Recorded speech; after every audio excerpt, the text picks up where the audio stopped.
More than a musician, tributes are pouring in for music icon Lowell Sly Dunbar, who passed away this morning.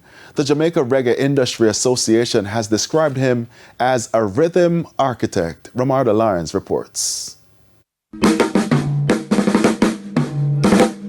The drumming has ceased, but the positive vibrations, the shaping of the reggae sound, the fruits of its rhythm are remembered today. Dunbar and Robbie bass there, the rhythm twins. The legendary Sly Dunbar, who has beat meaning into Jamaica's music and culture, passed on Monday, January 26, 2026.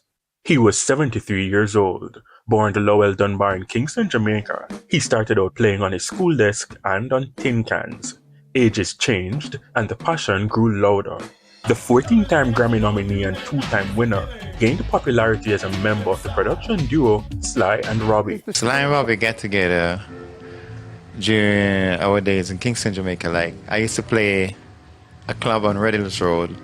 This road was like the street where all the nightclubs were, and he used to play like 2 doors away from me in a club. So when I would take break, I'd go and listen to this group. When he took break, he came over and listened to my group.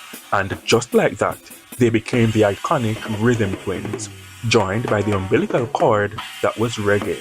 So Sly sit down on the drum, tap, tap, drum here bad enough, I'm going to use them. They formed their Taxi Records label in 1980. Mr. Dunbar was also honored with the Order of Distinction for his contributions to music locally and internationally.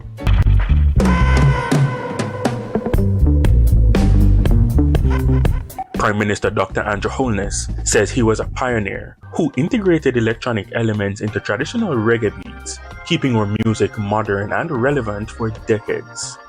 Opposition leader Mark Golding says he was Jamaica's most influential session drummer, having played on albums for numerous famous local and international artists across several genres. According to reports, Mr. Dunbar's wife found him unresponsive on Monday morning, with doctors later pronouncing him dead.